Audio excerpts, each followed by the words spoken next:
तो गाइस आज हम आपको दिखाएंगे कैसे हमने किए सिर्फ 1 रुपए से 2000 रुपए। तो सबसे पहले हम गए एक दुकान पर जहां पर हमने 1 रुपए की टॉफी ली जिसकी शेप कुछ अलग थी। वो टॉफी दूसरी टॉफी से अलग थी क्योंकि वो टॉफी दिल की शेप की थी। अब टॉफी लेने के बाद हमें इस टॉफी को 1 रुपए से ज्यादा में बेचना था। तभी हम गए एक आदमी के पास और उससे ये टॉफी 1 रुपए से ज्यादा में खरीदने को कहा। पहले तो वो मना कर रहा था, लेकिन हमने उस आदमी को मनाकर उस टॉफी के बदले 10 रुपए ले लिए। अब हमें और ज्यादा प्रॉफिट कमाने के लिए 10 रुपए की कुछ ऐसी चीज खरीदनी थी जो कि 10 रुपए से ज्यादा में बिक सके। तो हमने ली 10 रुपए की फीस और हम गए एक गार्डन में। वहाँ हमें कुछ बूढ़े लोग बैठे हुए मिले। हमने उन्हें कहा कि हमें एक चैलेंज मिला है कि हमें ये 10 रुपए की फीस 10 रुपए से ज्यादा में बेचनी है। पहले तो कोई भी इस चीज में इंटरेस्टेड नहीं था, लेकिन कैमरा देखकर उन्हें लगा कि हमें ये ले लेनी चाहिए।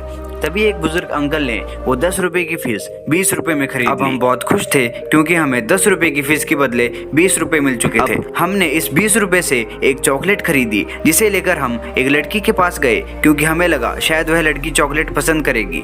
पर जब हमने उस लड़की को चॉकलेट लेने को कहा तो उसने साफ मना कर दिया। फिर हमने बड़ी मुश्किलों से उसे मनाया और वह लड़की उस चॉकलेट के 40 रुपए देने को तैयार हुई। उस लड़की ने हमें दिए 100 रुपए क्योंकि उसके पास खुले रुपए नहीं थे। तब 100 रुपए देखकर हमने उससे कहा कि हमारे पास खुले नहीं हैं और आप हमें ये चॉकलेट 100 रुपए में ही दे दो।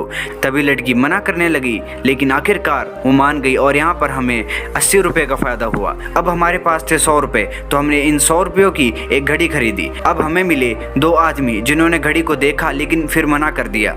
उसके बाद हमें एक आदमी मिला जो कि इस घड़ी के बदले 500 रुपए देने को तैयार था। जब हमने उसे बताया कि ये घड़ी सिर्फ 100 रुपए की है तो उसने हमसे पैसे वापस मांगे और घड़ी भी वापस देने लगा। लेकिन उसे घड़ी भी अच्छी लगने लगी थी तो उसने उस घड़ी के 500 रुपए ही दे दिए। अब हमने इस 500 रुपए से शूज खरीदे जो कि 999 रुपए के थे, लेकिन डिस्काउंट की वजह से हमें 500 रुपए में मिले। अब हम दोबारा एक गार्डन में गए जहां हमने कई लोगों से शूज खरीदने को कहा, पर कोई भी शूज में इंटरेस्ट नहीं दिखा रहा था। तभी हमें आखिरकार एक आदमी मिला जो कि इस शूज के 2000 रुपए देना चाहता था। जब हमने उसे बताया कि शूज के बॉक्स पर प्राइस 999 रुपए है तो वह हमसे अपने रुपए वापस मांगने लगा। लेकिन तभी कैसे न कैसे उसे मनाकर हमने वो शूज 2000 रुपए में बेच दिए। तो गाइस इस तरह हमने किए 1 रुपए से 2000 रुपए। वीडियो अच्छी लगी हो तो लाइक और सब्सक्राइब जरूर करें।